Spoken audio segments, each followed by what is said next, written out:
Good day to you all. நாம் ஒரு மொழியை கற்க வேண்டுமாயின் நம்மிடம் இருக்க வேண்டிய அத்தியாவசியமான பண்பு இடைவிடாத பயிற்சி, a constant practice.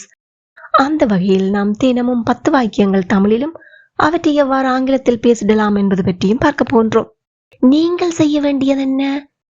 தினமும் 10:30 மணிக்கு காலையில் வெளிவருகின்ற இந்த வீடியோவை பார்வையிட்டு இங்கு பயன்படுத்தப்படுகின்ற வாக்கிய அமைப்புகளில் தினமும் பேசக்கூடிய வாக்கியங்களை முடிந்தவரை உருவாக்கி பாருங்கள், எழுதி பழகுங்கள், பேசி பழகுங்கள், மறக்காம கமெண்ட் பண்ணுங்க. One day you can be fluent in speaking English. If you have any doubts, please do comment. I will help you. Now, let's move on to the video. அவன் மன்னிப்பு கேட்டாலும் இல்லை என்றாலும் நான் மன்னிக்க மாட்டேன். இவ்வாறாக ஏதாவது நடந்தாலும் இல்லை என்றாலும் இருந்தாலும் இல்லை என்றாலும் இதையெல்லாம் ஆங்கிலத்தில் எப்படி சொல்லலாம்? whether or not என்பதை பயன்படுத்த முடியும். இதனுடைய வாக்கிய அமைப்பு 2 வகையில் நாம் பார்க்கலாம். ஆனால் ஒரு வகைதான் ஸ்போக்கன் இங்கிலீஷ்ல மோர் நேச்சுரலா பயன்படுத்துவது உண்டு. Main close whether or not subject plus verb என்பது ஒரு வடிவம். நான் சொன்னேன் அல்லவா நேச்சுரலா இருக்குமென்று சொல்லி, அதனுடைய வடிவம் main close whether subject plus verb or not என்றவாறு அமையும். அப்போ நாம் என்று உதாரண வாக்கியங்களை பார்க்க போவது main close whether subject plus verb or not என்னும் வடிவத்தை ஆகும். இங்கு not என்பதனூடாக நெகட்டிவ், அதாவது எதிர்மறை வடிவம் எடுத்து காட்டப்படுவதால் whether subject plus verb என்னும் இடத்தில் உள்ள வினைச்சொல் பாசிட்டிவாகத்தான் இருக்கும். அவர் மன்னிப்பு கேட்டாலும் இல்லை என்றாலும் நான் மன்னிக்க மாட்டேன். இங்கு மெயின் க்ளோஸ் என்ன, முடிவென்ன, நான் மன்னிக்க மாட்டேன் என்பது. இதை எப்படி ஆங்கிலத்தில் சொல்லலாம்? I will not forgive him. நாங்க இதை சேர்த்து சொல்லி பாவம் சுருக்க வடிவத்தை பயன்படுத்தி I won't forgive him. I won't forgive him. எப்போது? அவன் மன்னிப்பு கேட்டாலும் இல்லை என்றாலும். Whether he apologizes or not. I won't forgive him whether he apologizes or not. எவ்வளவு சேர்ந்து சொல்லி பாருங்க. I won't forgive him whether he apologizes or not. இன்னொரு வடிவம் இருக்குன்னு சொன்னேன் அல்லவா, அதன் மூலம் சொல்ல விரும்பினீர்களாயின் I won't forgive him whether or not he apologizes அப்படின்னு வரும். ஆனால் நாம் இப்போ சொல்லி பழகிய I won't forgive him whether he apologizes or not என்பதுதான் more natural way-ஆ இருக்கும். ஆகவே இந்த வடிவத்தையே பயன்படுத்தி மிகுதி உதாரணங்களையும் பார்ப்போம். வெயிலாக இருந்தாலும் இல்லை என்றாலும் நாங்கள் பிக்னிக்கு செல்வோம். இங்க மெயின் க்ளோஸ் என்னங்கிற முடிவென்னு, நாங்க பிக்னிக்கு செல்வோம். We will go on a picnic whether it is sunny or not. We will go on a picnic whether it is sunny or not. எல்லாரும் வாயை திறந்து சத்தமா சொல்லி பாருங்க.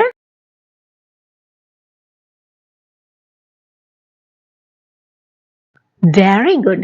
We'll go on a picnic whether it is sunny or not. நீ ஒத்துக்கொண்டாலும் இல்லை என்றாலும் நான் என் முடிவை மாற்ற மாட்டேன். நான் என் முடிவை எடுத்து விட்டேன். நீ ஒத்துக்கொண்டா என்ன, இல்லையண்டா என்ன, எந்த முடிவை நான் எடுத்துட்டேன். இங்கு என் முடிவை நான் எடுத்து விட்டேன் என்பதுதான் மெயின் க்ளோஸ் பிரதான வடிவம். I have made my decision. I have made my decision whether you agree or not. Whether you agree or not. I have made my decision whether you agree or not. மறுமுறை சொல்லி பார்ப்போமா? I have made my decision whether you agree or not. நீ தயாராக இருந்தாலும் இல்லை என்றாலும் நாம் இப்பவே கிளம்ப போகிறோம், நாம் புறப்பட போகிறோம், அதாவது புறப்படுகிறோம். இதை எப்படி ஆங்கிலத்துல சொல்லலாம்? We are leaving now whether you are ready or not. We are leaving now whether you are ready or not. நாங்க உனக்காக காத்திருக்க முடியாது, அப்ப என்ன செய்ய போறோம்? நாங்க போறோம். நீ எப்படி இருக்கிற, ஆயத்தமா இருக்கிறியா இல்லையா, அதை பத்தி எங்களுக்கு ஆட்சேபனையே இல்லை. எல்லாரும் வாயை திறந்து சத்தமா சொல்லி பாருங்க.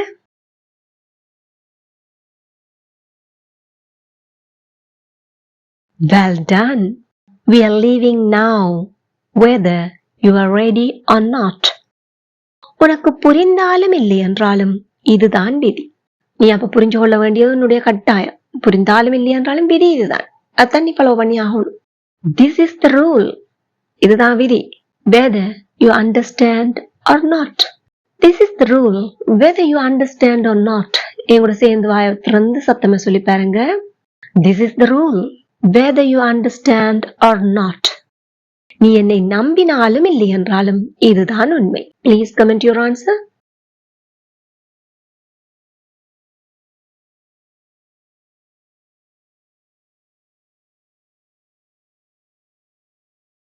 Superb. அவர்களுக்கு உதவி கிடைத்தாலும் இல்லை என்றாலும் அவர்கள் செயல் திட்டத்தை முடிப்பார்கள். Please have it a try.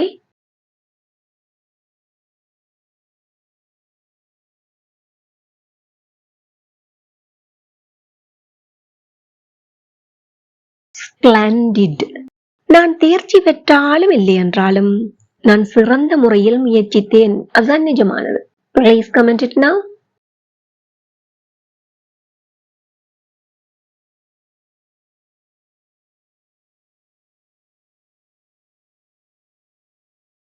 Wonderful, you got it. ஒரு தாதியாக இருப்பதற்கு ஒருவர் பரிவுடன் இருக்க வேண்டும். அப்ப தாதியா இருப்பதற்கு, நர்ஸா இருப்பதற்கான குவாலிட்டி என்ன? பரிவுடன் இருக்க வேண்டும். இவ்வாறாக ஒருவருடைய கனவுகள், குறிக்கோள்கள், வாழ்க்கை பாத்திரம், அதாவது லைஃப் ரோல், இவற்றை சொல்வதற்கோ அல்லது ஒரு பொசிஷனுக்கான அல்ல ஒரு ப்ரொஃபஷனுக்கான லைஃப் ரோலுக்கான வரைவிலக்கணத்தை சொல்வதற்கோ நாம் ஆங்கிலத்தில் to be, a or an plus noun என்பதை வாக்கியத்தின் எழுவாயாக பயன்படுத்துவது உண்டு. எதை பயன்படுத்துகின்றோம் வாக்கியத்தின் எழுவாயாக? to be plus a or an plus noun. பாருங்கள், உதாரண வாக்கியத்தை பார்க்கும்போது தெளிவான விளக்கம் கிடைத்துவிடும். இப்போது கவலைப்படாதீர்கள். தாதியாக இருப்பதற்கு to be a nurse. ஒருவர் பரிவுடன் இருக்க வேண்டும். One must be caring. To be a nurse, one must be caring. To be a nurse, one must be caring. ஒரு புரோகிராமராக இருப்பதற்கு தர்க்க ரீதியான சிந்தனை தேவை. லாஜிக்கல் திங்கிங் இருந்தா மட்டும்தான் ஒரு புரோகிராமரா இருக்க சாத்தியமா இருக்கும், பொருத்தமா இருக்கும். To be a programmer requires logical thinking. To be a programmer requires logical thinking. எல்லாரும் வாயை திறந்து சத்தமா சொல்லி பாருங்க.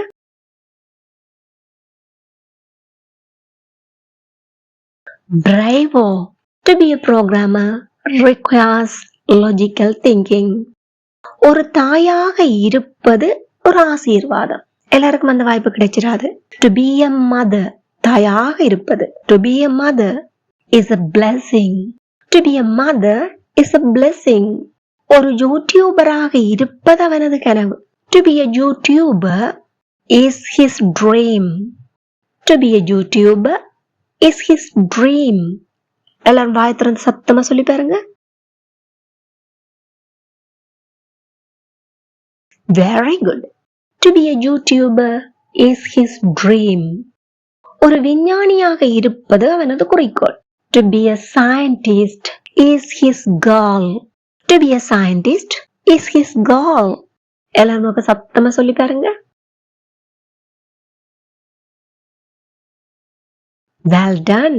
To be a scientist is his goal. ஒரு கவிஞராக இருப்பதற்கு கற்பனை திறன் தேவை. ஒரு வரவிலக்கணத்தை சொல்றோம். கவிஞரண்டா கற்பனை திறன் இருக்கணும் அப்படின்னு. Please comment it now.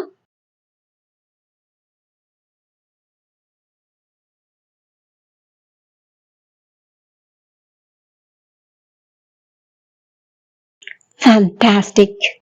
மீண்டும் ஒரு குழந்தையாய் இருப்பது அனைவரதும் ரகசிய ஆசை. வெளியில நாங்க பப்ளிக்கா சொல்றோமோ இல்லையோ, தனியா இருந்து சிந்திக்கைகள் எல்லாருக்கும் தோன்ற உணர்வு தான் மீண்டும் ஒரு குழந்தையாய் இருப்பது. Please have it a try.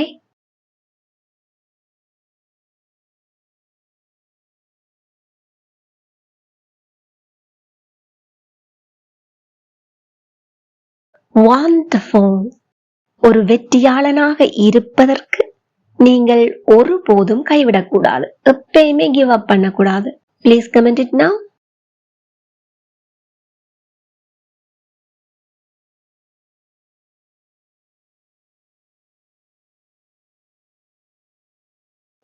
Marvelous. You got it. இப்பொழுது நீங்கள் செய்ய வேண்டியது என்ன? Main clause, whether, subject plus verb or not என்னும் வடிவத்தையோ, to be plus a or an plus noun என்னும் வடிவத்தையோ பயன்படுத்தி நடைமுறை வாழ்க்கையில் பேசக்கூடிய ஆங்கில வாக்கியங்களை சிந்தித்து பாருங்கள், எழுதி பழகுங்கள், பேசி பழகுங்கள், மறக்காம கமெண்ட் பண்ணுங்க. Then it will be helpful for others and if you have any doubts or mistakes, definitely it will help you. இந்த வீடியோ உங்களுக்கு ரொம்பவே பயனுள்ளதாக இருந்திருக்கும் என நம்புகிறேன். மறக்காம ஒரு லைக் பண்ணிட்டு முடிந்தவரை அனைவருடனும் ஷேர் பண்ணிக்கொள்ளுங்க. இந்த தொடர் இன்றுடன் நிறைவு பெறுகிறது. நாளையிலிருந்து ஒரு புதிய தொடரில் உங்கள் அனைவரையும் சந்திக்கும் வரை keep learning, keep practicing. இந்த சேனலில் வெளிவருகின்ற வீடியோக்களை தவறாத பார்வையிட இந்த சேனலை இப்பவே சப்ஸ்கிரைப் பண்ணி அருகே உள்ள பெல் ஐக்கனை அழுத்தி கூடவே ஆல் என்கின்ற ஆப்ஷனையும் select பண்ணிக்கொள்ளுங்கள். Thank you for watching.